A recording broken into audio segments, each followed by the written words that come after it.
The forest was always there, looming over the village like an unseen presence. Its trees seemed to stretch up to the sky, their branches tangled in a way that made it seem as though they were trying to reach out and snatch at anyone who dared to enter. As I walked through its paths, I couldn't shake the feeling of being watched. Every step felt heavy with anticipation, every snap of a twig or rustle of leaves making me jump. The villagers warned us not to stray too far from home, but my curiosity got the better of me and I wandered deeper into the forest than any of them had ever gone. The trees seemed to close in around me as I walked, their branches tangling together above my head like skeletal fingers. I stumbled upon a clearing, and in its center stood an ancient tree unlike any other. Its trunk was twisted with age, its bark covered in strange symbols that glowed with an ethereal light. As I approached the tree, I felt a sudden chill run down my spine. I reached out to touch one of the glowing symbols, but as soon as I made contact, everything went black. When I came to, I was lying on the forest floor, surrounded by the trees that seemed to be watching me with an unblinking gaze. The villagers found me hours later, and when they asked me what had happened in the forest, I couldn't shake the feeling that something inside of me had changed forever. And as we walked back through the village gates, I could have sworn I heard a faint whispering in my ear, "You'll never leave." Emily gasped, her lungs filling with air that tasted of wet earth and rust.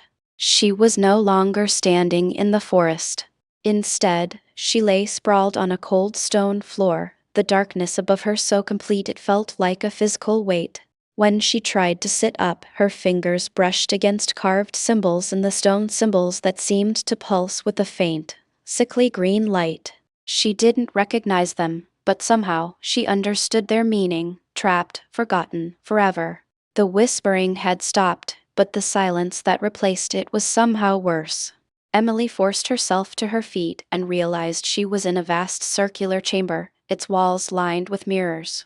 But the mirrors didn't show her reflection, they showed the forest outside, except the trees were moving, their branches reaching and grasping like living things searching for prey.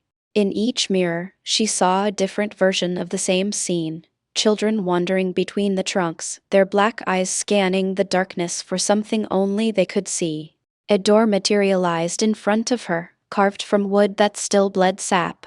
Without thinking, Emily pushed it open and stepped into a narrow corridor lined with children's drawings.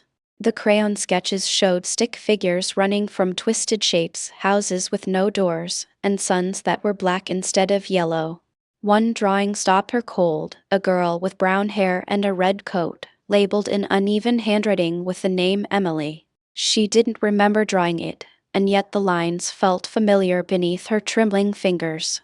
As I walked through its paths, I couldn't shake the feeling of being watched. Every step felt heavy with anticipation, every snap of a twig or rustle of leaves making me jump.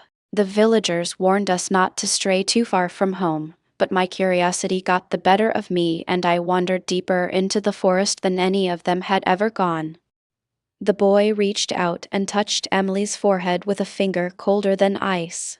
Suddenly, memories that weren't hers flooded her mind, or perhaps they were hers, from a life she'd lived and forgotten. She saw herself walking through this same forest decades ago, wearing clothes from another era. She saw herself being pulled beneath the earth by hands made of roots and soil.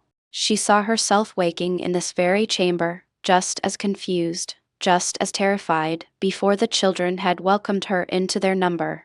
"No," she whispered, stumbling backward. "That never happened. I'd remember."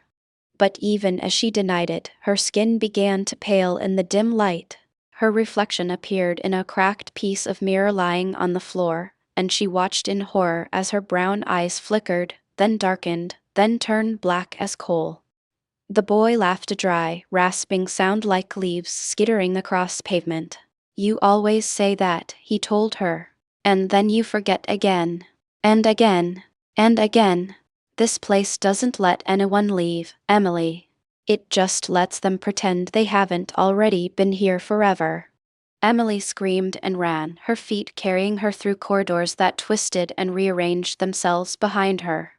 Doors opened onto walls. Walls opened onto empty sky. She burst into another chamber and found the children waiting for her, dozens of them, maybe hundreds, their black eyes reflecting no light at all. They stood in perfect silence, their grotesque grins frozen on their faces, and in unison, they began to whisper her name. The sound built from a murmur to a roar, and Emily felt her memories beginning to dissolve like morning frost under sunlight. The last thing she saw before the darkness claimed her again was her own reflection in 100 pairs of empty eyes. And the last thing she thought before she forgot her name, her face, her very self was that she had been here before.